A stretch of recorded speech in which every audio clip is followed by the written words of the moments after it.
karena dia pakai toge dan juga sawi hijau, which is dua sayuran ini yang banyak kita jumpai di bakso-bakso biasanya ya. Jadi itu ada kayak kuahnya tuh agak rasa ada sedikit seperti mirip kuah bakso kalau menurut aku. Yang menariknya kan di sini kalau di soto mie Bogor itu toppingnya biasanya tuh cuma daging dan risol kering ya. Kalau di sini malah ada paru kering.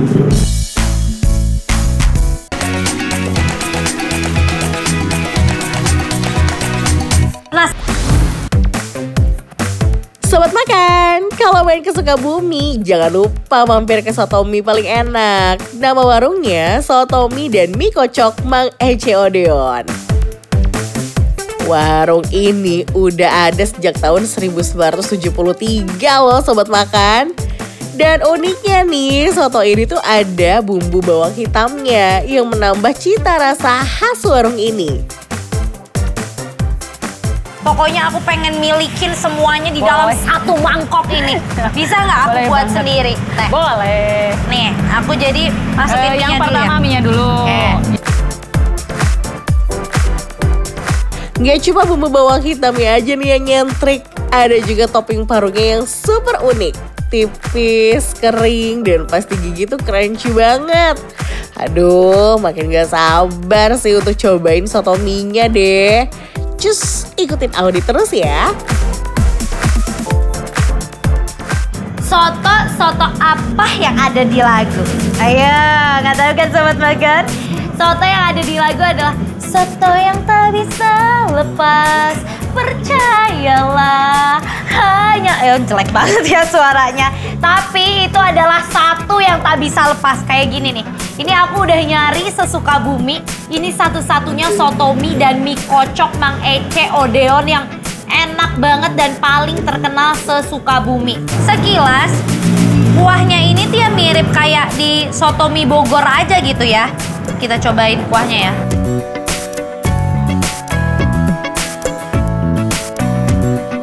Ini kuahnya belum diracik apa-apa. Kuahnya udah gurih, cenderung lebih ke manis karena mungkin belum diracik juga ya. Ini aku mau aduk semuanya dulu, oke? Menjadi satu. Tuh, ini sih pas udah diaduk ya, toppingnya itu memuncah ruah, banyak banget. Sobat Makan, mie yang digunakan warung ini tuh mie yang kualitasnya juara banget. Jadi kalau Sobat Makan mampir ke sini, gak akan nyesel deh. Ini tuh tipikal mie-nya, tipikal mie kuning yang gede-gede. Agak sedikit beda sama soto mie Bogor ya. Kalau soto mie Bogor itu agak lebih ketipis dan kuningnya lebih kuning. Tuh, kita cobain ya.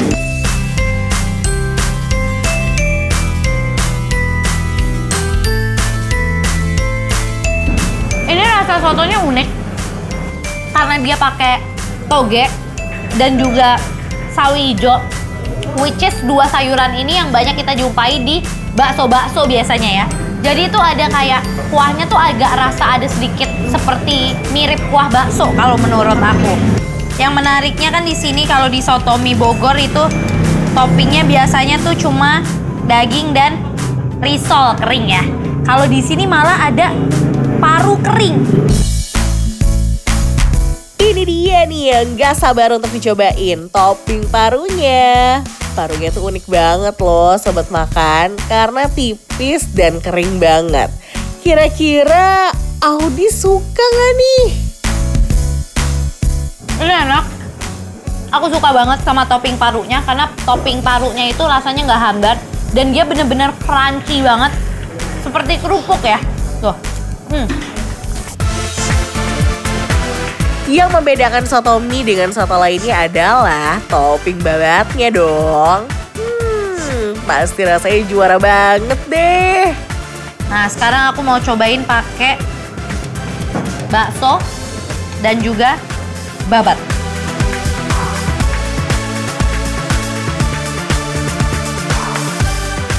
Wow, ini rasa baksonya seperti yang aku bilang, ini bakso tipikal bakso Sunda banget yang banyak tepungnya. Tapi rasanya tuh nggak main-main karena tanpa perlu dikuahin pun rasanya tuh udah gurih dan ini lembut banget. Nah, aku dari tadi nih penasaran sama si pangsit rebusnya ini nih. isiannya tadi pas kita buka kan banyak banget ya. Jadi harusnya ini kalau dicampur kuah makin nikmat. Tuh lihat isiannya. Banyak banget, padat. Emang ya kalau makan soto tapi nggak diracik tuh rasanya kayak ada yang kurang gitu. Kira-kira kalau diracik rasanya bakalan kayak gimana ya? Cus, Audi kasih tahu. Nah setelah diracik rasanya tuh segar. Cuka gula arennya tuh bukan yang cuka asem banget seperti cuka pada umumnya. Jadi rasanya tuh enak. Dan karena tadi aku pakein jeruk nipisnya juga banyak ya, jeruk limonya. Jadi ini kuahnya makin seger dan makin mirip kuah soto mie Bogor sih sebenarnya. Udah puas cobain yang anget-anget, dijamin tidur nyenyak deh malam ini. Karena abis nyobain soto mie yang bikin kenyang. Plus rasanya nendang banget. Sekarang Sobat Makan udah ready kan untuk tahu penilaian Audi? Langsung aja deh kasih tahu Audi. Penasaran mau tahu dulu penilaian dari aku berapa? Oke deh. Aku ajakin ini yang emang bener warga sini dan emang udah suka banget langganan sama soto mie ini ya. Pak, sering nonton Rating 5 kan? Sering. Oke, kalau gitu kita bareng-bareng kasih penilaiannya ya Pak. Ayo. Oke Pak, siap Pak? Kita berunding dulu. Oke Pak, ini kita udah diskusi berat ya Pak. Pasti penasaran kan Sobat Makan berapa penilaian dari kita apalagi dari warga lokal Sukabumi. Jadi kalau menurut kita, soto mie dan mie kocok Mang Ece Odeon rasanya rating 5. Ke Jakarta udah, ke Jabodetabek udah, ke Sukabumi udah, ke Bandung udah, ke Garut udah, ke Tasik udah.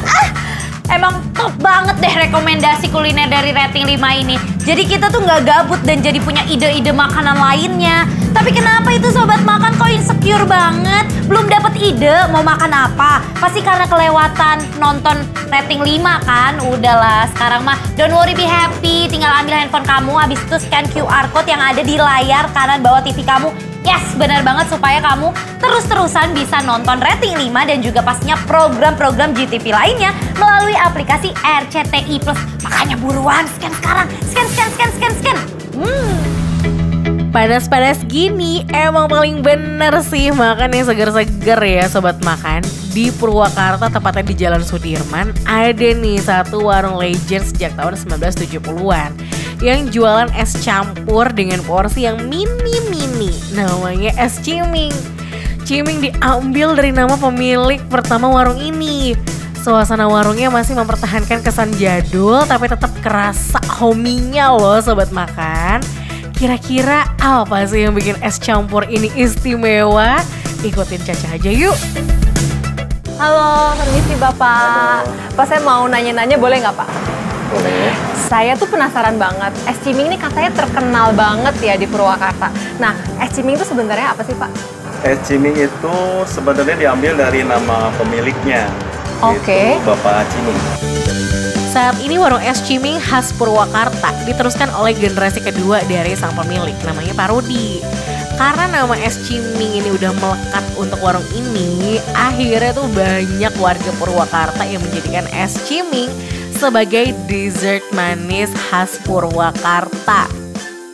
Aku penasaran pengen buat es ciming, boleh nggak aku buat Pak? Boleh. Nah, ini caranya gimana Pak? Pertama ini cendol ya Pak? Cendol. Ini ada nata de coco. Nata de coco, kacang hijau. Aku ambil cincau. Cincau, iya. Terus ini aku ambil ini ada roti. Ya. Sirup. Iya. Aku sudah bersama dengan es ciming buatanku. Nah, ini tuh sebenarnya sama kayak es campur, tapi bedanya di dalam sini tuh ada kacang hijau rebus. Sebelumnya aku aduk-aduk dulu, aku hancurkan dulu. Pertama-tama aku mau cobain esnya atau kuahnya dulu nih.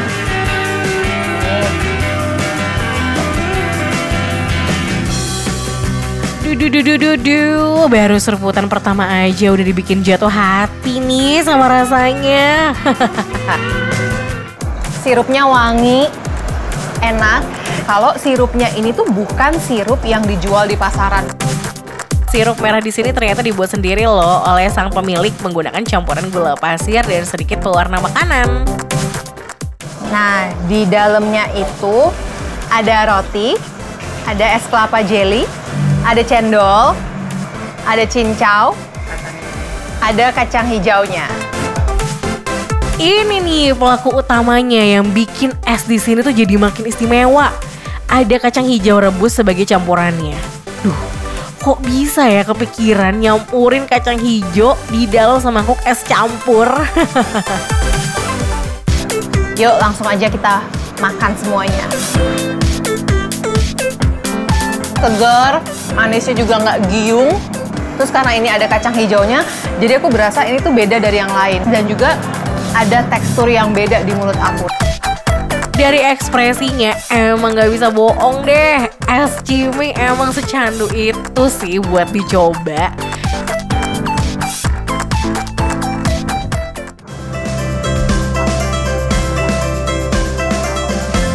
Di tenggorokan tuh kayak langsung nyes, adem banget. Es ciming ini ciri khasnya itu disajikan dengan mangkuk yang kecil dan juga sendok yang kecil supaya kita tuh bisa menikmati dengan lebih lama. Tapi aku sebagai orang yang gak sabaran pengen cobain pakai sedotan. Kalau minum es campur di seruput tuh udah biasa. Tapi Caca punya cara sendiri buat nikmatin semangkuk kebahagiaan dari es ciming. Enak, Caca like it. Nah, selain pesen es ciming, kalau misalkan sobat makan ke sini pengen makanan yang lain yang asin-asin, di sini juga ada batagor. Nih, aku pesen batagor. Gak cuma yang manis-manis aja, kalau sobat makan mau jajan di warung ini bisa banget nih cobain batagornya. Penuh banget tuh. Ini mah kenyang satu porsi ya. Nggak komplit kalau misalkan nggak dikucurin sama jeruk.